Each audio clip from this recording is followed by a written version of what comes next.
शनिश्चराय नमः। दोस्तों, भगवान सूर्य देव के पुत्र शनिदेव को कौन नहीं जानता। शनिदेव के नाम मात्र से ही बड़े बड़े राजा, देवता एवं योद्धाएं कांपने लगते हैं। कहते हैं कि एक बार शनि दशा अगर शुरू हो जाए तो 7.5 साल बाद ही उसका समापन होता है, जिसे ही हम शनि की 7.5 के नाम से जानते हैं। परंतु ऐसा भी मानते हैं कि हनुमान जी के भक्तों को शनि दशा से डरने की ज़रूरत नहीं। ऐसा क्यों, आइए जानते हैं इस वीडियो के माध्यम से। नमस्कार दोस्तों, एक बार फिर से आप सभी का देवग्रंथ चैनल में स्वागत है। अगर आप इस चैनल में नए हैं तो चैनल को सब्सक्राइब कर लें और बेल आइकन को दबा लें ताकि आप नए वीडियो तुरंत ही देख सकें। दोस्तों, ये बात कलयुग के प्रारंभ की है। एक दिन संध्या काल में हनुमान जी प्रभु श्री राम का ध्यान कर रहे थे। तभी शनिदेव आए और उनसे बोले, हे पवन पुत्र, मैं आपको सावधान करने आया हूँ। प्रभु श्री कृष्ण जिस समय अपने लीलाओं का समापन किया था, उसी समय कलयुग की शुरुआत हो गई थी। इस कलयुग में कोई भी देवी या देवता इस पृथ्वी पर नहीं वास कर सकते, क्योंकि जो भी इस पृथ्वी पर वास करेंगे उस पर मेरी 7.5 की दशा अवश्य लगेगी। अतः आप पर भी ये 7.5 की दशा प्रभावी हो सकती है। फिर हनुमान जी ने शनिदेव से कहा कि जिस पर प्रभु श्री राम की कृपा होती है उस पर स्वयं काल भी प्रभावी नहीं होता।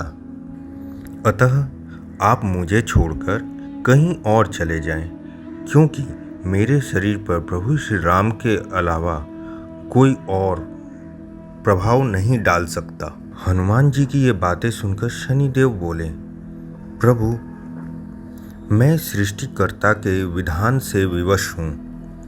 आप भी इस पृथ्वी पर रहते हैं, अतः आप भी मेरे इस प्रभाव से नहीं बच सकते।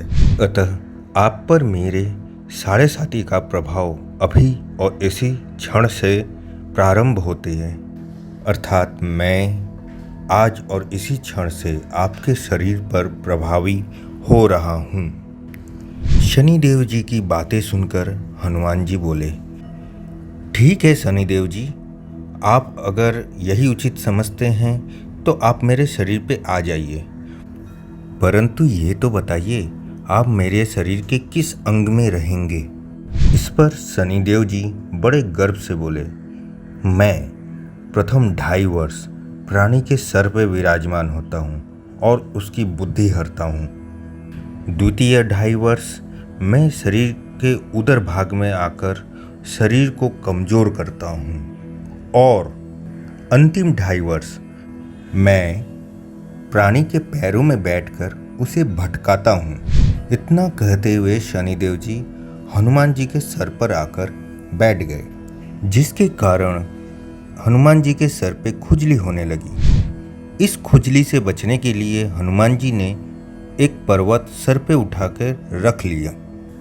इस पर शनिदेव जी घबरा कर बोले, प्रभु, ये आप क्या कर रहे हैं। तो हनुमान जी ने उत्तर दिया, मैं भी विधि के विधान से विवश हूँ। इस प्रकार शनिदेव परेशान होकर हनुमान जी से बोले, हे पवन पुत्र, इन पर्वतों को अपने सर से उतारिए, मैं आपसे संधि करने को तैयार हूँ। शनिदेव जी के ऐसा कहने पर हनुमान जी ने एक और पर्वत अपने सर पर उठाकर रख लिया।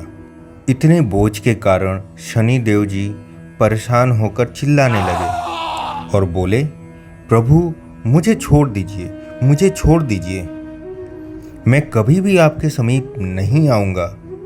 इस पर हनुमान जी एक और पर्वत अपने सर पर रख लिया।